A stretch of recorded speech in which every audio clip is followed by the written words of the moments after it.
Alright guys, let's get right into this week's video. But first, if you missed my last video for my pepperoni pizza sliders, child, you already know what to do. Watch this one, then go back and check it out. Because this week, I'm going to show you this takeout favorite. This is my version of General Tso's chicken.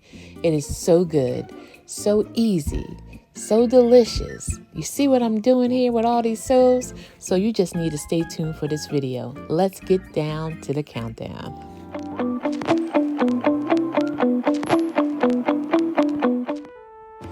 Hey guys, and welcome back to it, Adrianne. Thanks, it's me, Adrianne. Today I'm making General Tso's chicken. Well, my way, my version of General Tso's chicken. So I can't wait to share this quick and easy recipe with you. I think it's going to be quite good. I have made General Tso's chicken, again, my way. Every time I make it a different way. And I made this probably about, I'm going to venture to say 3 or 4 years ago, if not more. And but today I'm going to try it using some of those things I did back then with another little twist. So come on along with me as I make this General Tso's chicken. I'm not going to hold you. You know what I'm about to do. I'm about to point you down. Let's get to it. Okay guys, so here I have these are boneless, skinless thighs, and this was about 4 to 4.5 pounds, and I just cut them up, trimmed them, and what I'm doing now is just trying to get some of that excess water just to make sure that we don't have too much liquid from washing, from rinsing and cleaning the chicken thighs. So I tried to trim them as best as possible, but I did want to leave a little bit of the fat on. So what I want to do now is get a little bit of seasoning in here, a little ginger, and you just want to season to taste. And then I have some white pepper here, some onion powder. We have some ground coriander, a light sprinkling of that. Have some chives. These are just dried chives.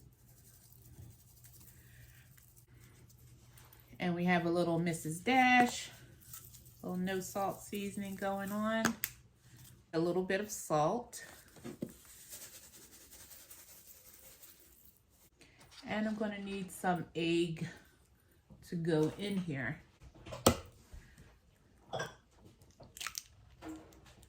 So all I want is the white. I don't want the yolk.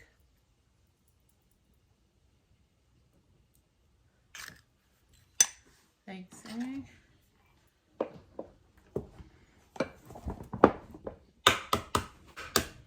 That was 2, this is 3.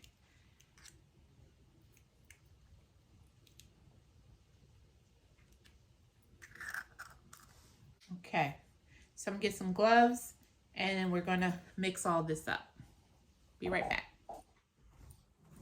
Okay guys, before I get the mixing, I forgot my mushroom umami.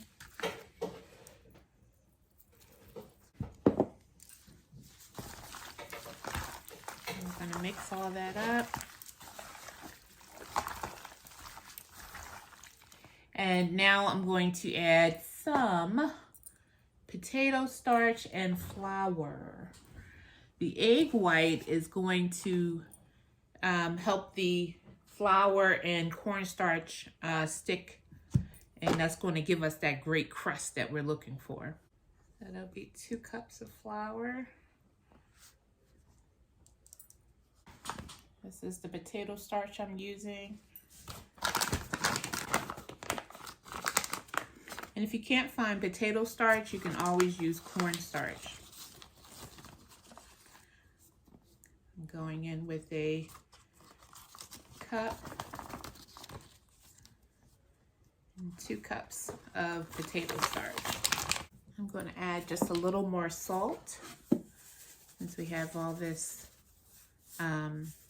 starch and flour on here. I'm going to cover this up. Make sure if you don't have a good sealed bowl, just use a Ziploc bag or something like that. All right, so I added a little more of our potato starch and our flour. And this is going to sit for about 5 minutes, maybe closer to 10 minutes. And then I'll meet you at the stove and we'll start frying. All right, I'll meet you back. This is messy, but it's worth it.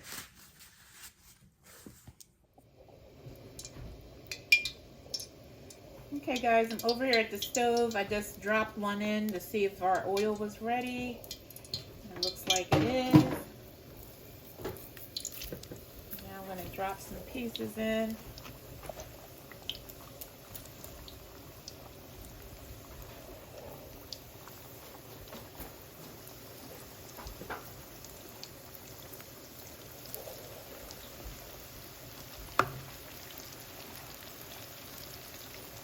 I'm not trying to crowd the pan. It's going to take several batches of frying. And every so often you just want to go in just to make sure your pieces are not sticking. And you can already tell these are not even done yet, but you can see how they're starting to get nice and crispy. And that's all thanks to that potato starch and the combination of the flour.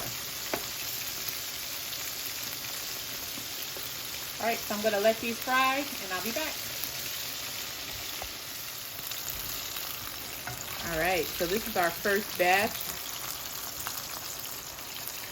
And they are nice and crispy.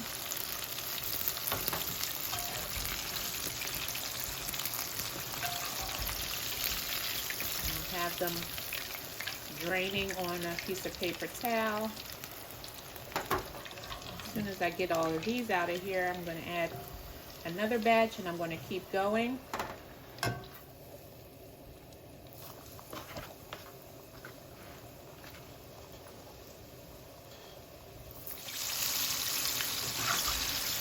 Alright guys, so this is our last batch. Man, overboard over there. I have these draining. Got some paper towel in the back here.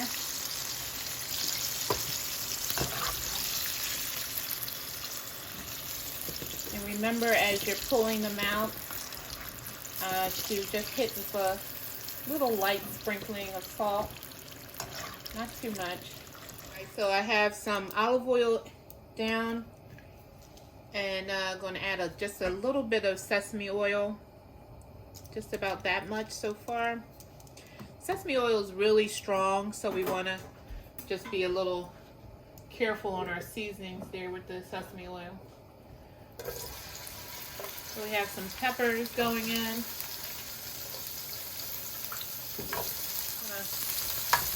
Start to cook those down just a little bit, and then we'll add some onion.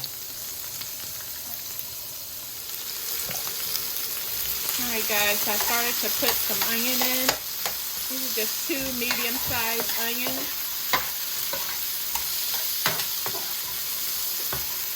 And we just want to let those get a little tender, start to cook down a little bit. Alright, so you see these are starting to get a little color on them. And now I'm going to add a little garlic. Or a lot of garlic. Alright. And you want to cook this like this until you start to really smell the fragrance from the garlic. So I have a few things that I'm going to be using today, and this is a sesame sauce from P.F. Chang. I'm going to be using this. This is a 13.5 ounce bottle. We're going to pour the whole bottle in.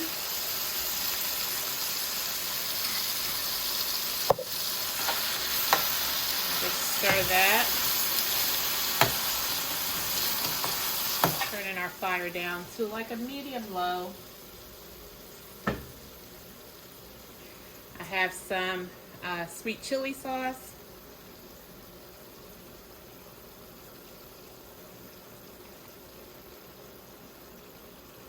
Say that's probably about a half a cup. It's going to give us that heat. And we have that organic garlic herb. It has the sesame seeds in it and all that good stuff.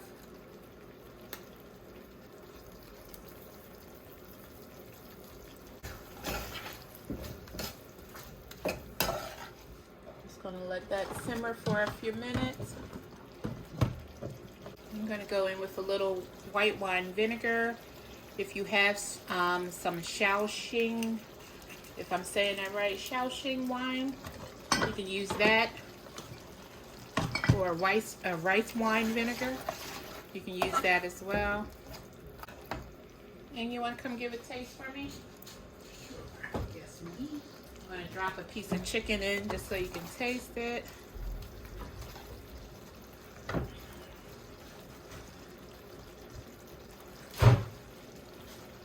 right, I'm going to put it on the side here. Okay, thank you. How's that? That's good. Okay, guys, so off camera, I added some of this. I actually thought my camera was on. I added about a half a bottle of the sesame garlic and some apricot preserve, about 2 tablespoons of apricot preserves. I'm just allowing that to melt with the heat of the pan. And this is our sauce. So next we're going to add the chicken back in, and I'll be right back. Turning our fire back up to about a medium. And I'm going to add our chicken pieces right into our sauce. We also have some parsley, some green onion, and some green onion bottoms here. So we just want to toss our chicken right into the sauce, just like that. Now you can always add more sauce if you like your General Tso's a little more saucy. So just double the amount that we use. All right. There you have it. This is my take on General Tso's chicken. Hope you make some. So you know what's next. The taste. It is time to eat. Okay guys, so she's done. Look at that. That delicious glaze on top of that chicken. I paired it with some jasmine rice, and I have some roasted broccoli. It's all right. That's enough of this chatter. Let's taste.